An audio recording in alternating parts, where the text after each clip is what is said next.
혼줄 여러분 안녕하십니까? 돈으로 혼줄 내는 남자 누구겠습니까? 바로 돈줄남 김경필입니다. 오늘 이 시간에는 이재명 정부의 일명 이란전쟁 추경, 여러분도 보도를 통해서 보셨죠. 자, 이제 일종의 나라가 마이너스 통장을 파는 겁니다. 마이너스 통장.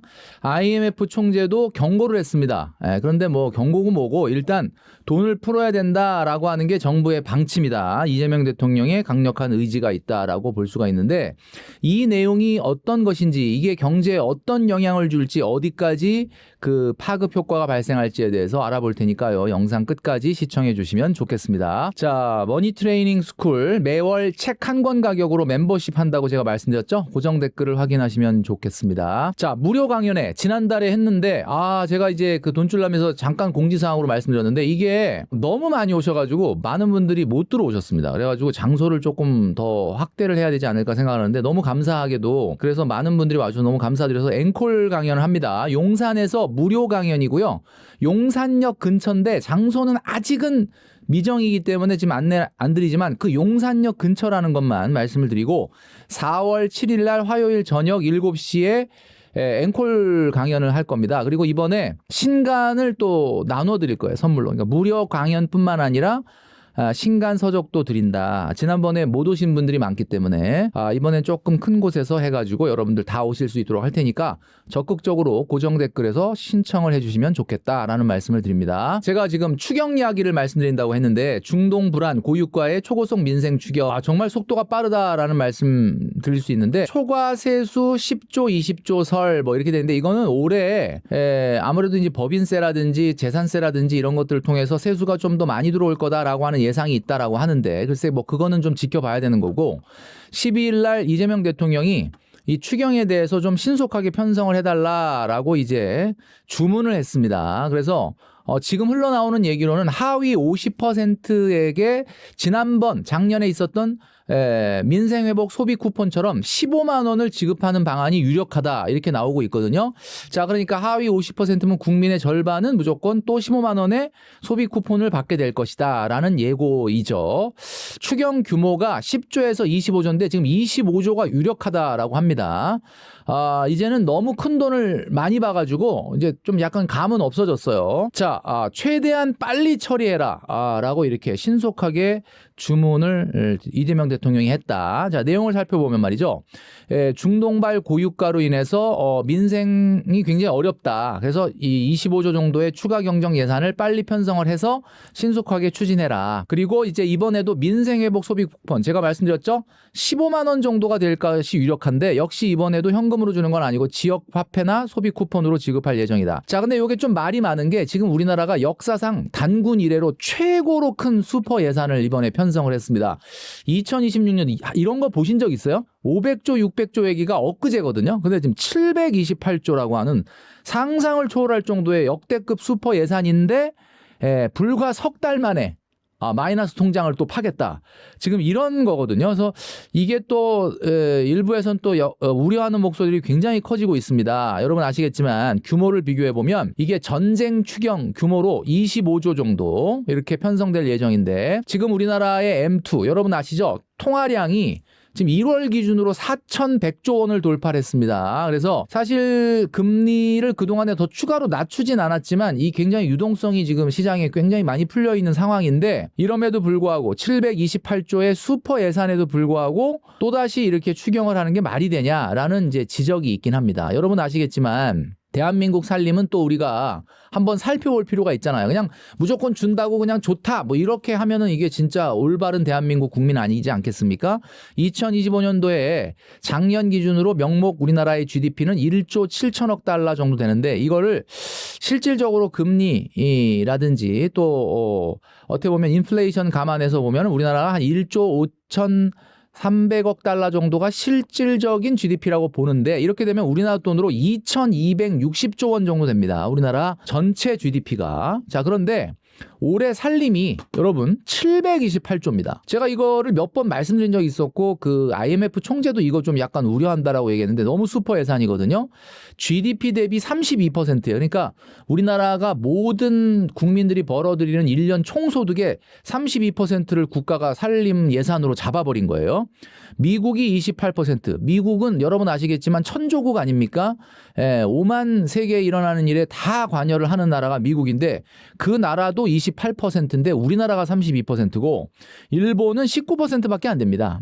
그러니까 그런 거 비하면 우리나라가 굉장히 GDP 대비해서는 슈퍼 예산이에요. 그중에 여러분 복지 예산이 가장 많습니다. 300조입니다. 300조. 300조. 이 복지 예산이 300조라는 게 왜 대단한 거냐면 다른 예산들은 좀 탄력적이거든요. 근데 복지는 고정비예요. 한 번 주기 시작하면 계속 줘야 되거든요. 줬다 뺏으면 화나는 거잖아요. 줬다 뺏으면 그냥 표 다 날아가는 거죠. 그렇기 때문에 복지 예산은 어느 정부가 됐든 간에 줄이는 법이 없거든요. 고정비의 성격이 강하다.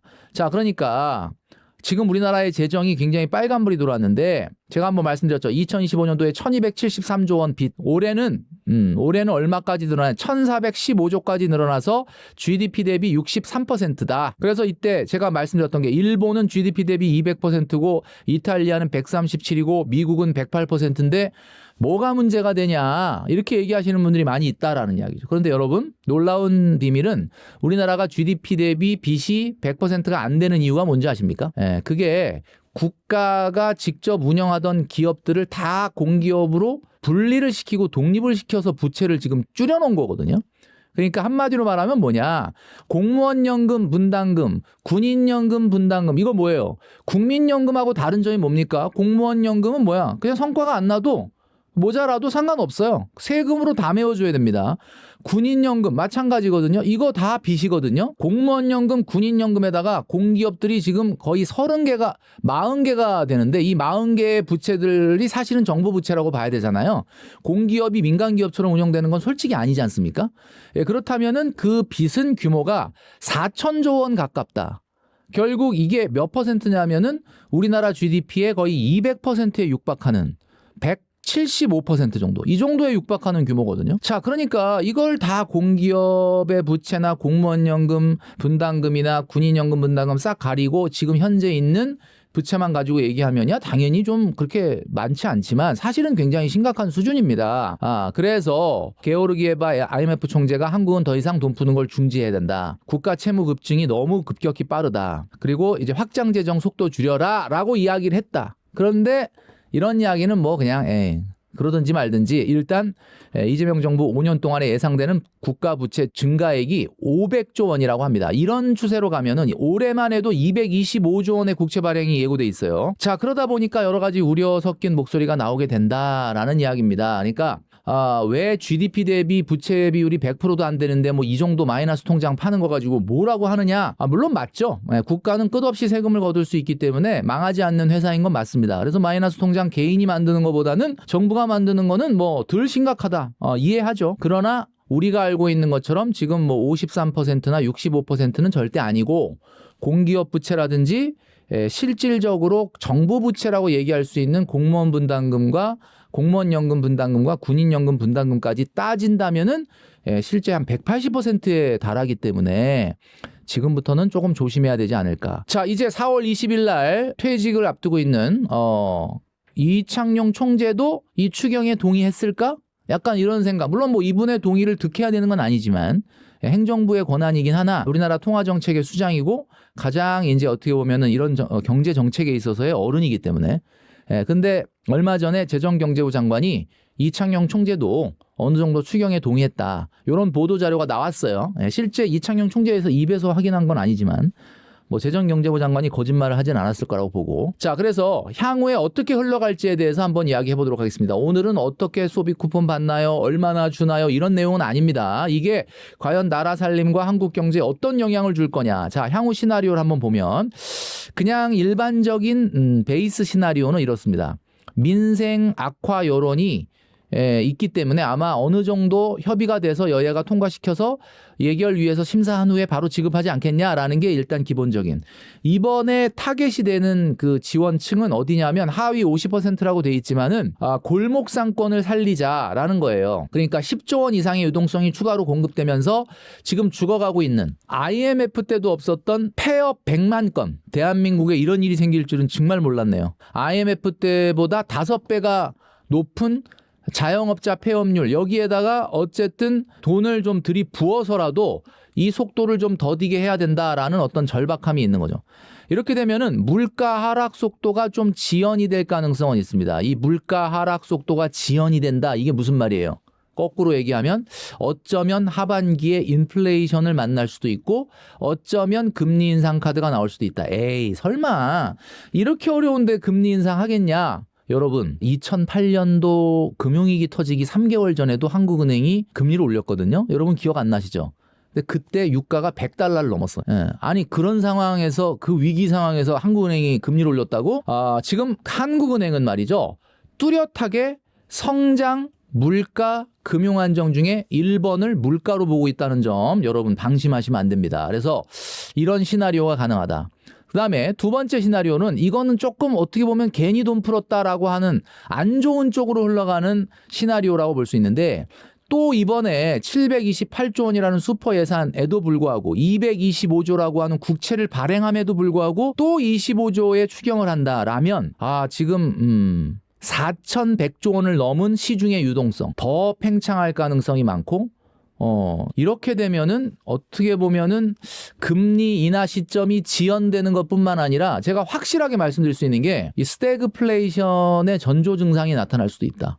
이렇게 되면은 금리를 떠밀려서 인상해야 될 상황이 생길 수도 있다. 이렇게 되면은 굉장히 기업과 가계에 이자 부담과 경제적 부담을 줄 가능성이 있다.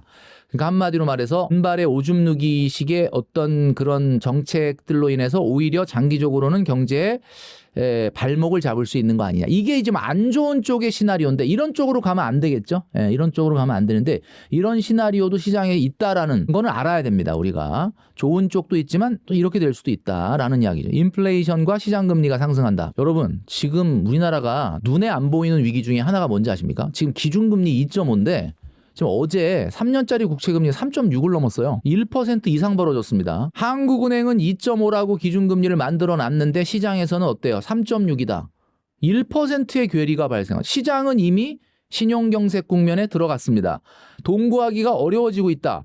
어떻게 기준금리 2.5%인 나라가 3년짜리 국채금리가 3.6이냐. 미국은 안 그렇거든요. 미국은 지금 3.75인데 2년짜리 국채금리가 3.85예요. 그러니까 차이가 없단 말이에요. 우리나라만 이래요. 인플레이션 상승 압력이 시장에 존재한다라는 증거인데 전쟁에 묻혀서 아무도 이런 거 얘기를 안 하죠. 인플레이션, 시장금리 상승 이런 것들에 안 좋은 영향을 줄 수가 있다. 자, 세 번째는 굉장히 좋은 시나리오. 이거는 이재명 정부가 원하는 거. 이게 최고로 추경이 성공하는 시나리오. 이건 뭐냐?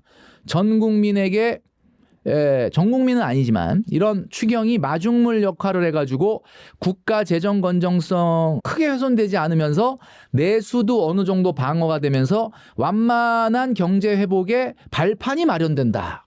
굉장히 좋은 말입니다. 내수 방어 및 경기 회복의 완만한 회복세가 더해지는 마중물. 우리가 이제 당연히 정책을 하시는 분들은 이 시나리오를 보고 하는 거죠. 근데 세 가지 말씀드렸잖아요. 이 세 가지 시나리오 중에 어느 쪽으로 튈지는 아무도 모르지만 사실은 33%씩 확률이 있다고 봅니다. 이 25조 편성한 추경이 정말로 내수를 방어하고 경기의 완만한 회복에 마중물이 된다면 너무 좋은데, 제가 아까 말씀드렸던 것처럼 인플레이션을 촉발하고 금리 인하를 지연시키고 오히려 금리 인상의 분위기로 몬다. 이렇게 됐을 때는 제가 말씀드렸던 것처럼 대한민국 경제에 지금 아킬레스건 세 가지 있지 않습니까? PF 대출 연체 문제, 그다음에 자영업자 부채 문제, 그다음에 또 뭐예요? 가계 대출 문제. 이런 모든 문제들의 폭탄에다가 도화선의 역할을 할 수 있기 때문에 이번에 이 추경은 근데 이제 이재명 대통령은 이거를 논의하는 시간을 최소화해서 일단은 해야 된다라는 쪽이다 보니까 아마 제가 봤을 때는 이것이 어떤 영향을 줄지에 대한 깊이 있는 토의라든지 토론이 있고 하진 않을 것 같습니다. 그냥 일단 한다. 이렇게 지금 나오고 있는 거기 때문에 제발 이 어떻게 보면 추경이 여러분 아시겠지만 좀 좋은 쪽으로 확대되면 좋겠다. 리스크는 어떤 것들이 있느냐. 여러분 아시겠지만 재원 조달에 대한 리스크인데 이게 잉여금을 좀 끌어다 쓰기에는 좀 금액이 25조는 좀 크거든요. 그래서 아마 조금 국채 발행이 또 이어질 가능성도 있다라고 보고요. 어쨌든 취약계층의 선별적 지원이라는 측면에서는 잘했다고 봅니다. 이런 것도 전 국민한테 풀면 안 되거든요. 예. 예, 정말 어려운 사람들한테 조금 더 두텁게 하는 것이 좀 저는 효과적일 거다라고 저는 봅니다. 그리고 이걸 백화점 가서 쓰게 하거나 이러지 않고 우리 주변에 보면 골목 상권들 살릴 수 있는 쪽으로 좀 지원이 돼야 되지 않을까. 아마 그런 부분을 생각하셔서 하시는 것 같은데 제가 말씀드린 오늘 세 가지 시나리오 있죠. 굉장히 긍정적인 면도 있고 어쩌면 굉장히 한국 경제의 하반기에 발목을 잡을 가능성도 있다. 지금 시장에 나타나고 있는 경제 위기급의 눈에 보이지 않는 위기, 시장금리와 기준금리의 괴리가 1% 이상 벌어지는 아주 특이한 현상이 발생을 하고 있는데 이것이 신용경색으로 이어지지 않도록 이 추경이 정말 마중물이 될 수 있었으면 좋겠다라는 생각을 말씀드립니다. 자, 여러분 얼마 받을 것 같아? 언제 나온대? 너무 이거에만 신경 쓰지 마시고 이런 문제들이 한국 경제에 어떤 영향을 줄지 한번 머릿속에 정리해 보시는 시간이 되시면 좋겠습니다.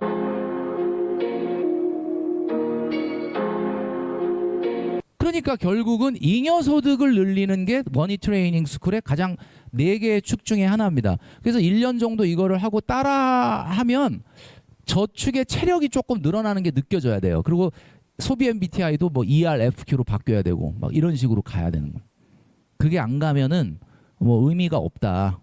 그래서 이게 돼야 된다. 그리고 시간이라는 거 뭐 나중에 얘기하겠고. 자, 그러니까 여러분 이제 지금 머니 트레이닝 스쿨 시작한 지가 3주가 됐는데 3주 동안에 뭘 하라는 게 되게 많잖아요. 근데 너무 걱정 안 하셔도 돼요. 다음 달에 또 할 거야, 그 얘기. 그러니까 그러니까 나중에 듣다 보면 이 얘기 또 하는구나. 그러고 안 하지 말고. 그러니까 제가 딱 느낌적으로 알잖아요. 이렇게 했는데 얼마나 따라오느냐는 느낌적으로 알잖아요. 그래서 속도 조절을 좀 할 거고 중요한 거는 일단 여러분들이 매일 들으면서 어떤 분들은 이 머니 트레이닝 스쿨 신청한 게 자꾸 소비 유혹이 생겨가지고 아침에 한 15분 정도 제 목소리를 들어야 진정이 될 것 같다. 그래갖고 또 하시는 분도 있는데 그거 너무 좋다. 진정제. 소비의 진정제. 예. 그죠? 예방주사를 맞는다. 너무 좋다. 충분한 가치가 있죠. 그래서 공부를 하되 공부는 자산 가격을 맞추는 정보는 아니다. 이거를 겸허하게 받아들여야 돼요. 절대로 그걸 맞출 수 있는 사람은 없어요. 예, 없고 다만 조금의 확률을 높이기 위해서 우리가 장기적으로 기본적인 거는 좀 알아야 되니까 하는 거예요. 일단은 미국 경제가 제일 중요하죠. 우리가 봤을 때는 미국 경제가. 미국하고 우리나라가 교육 1위예요.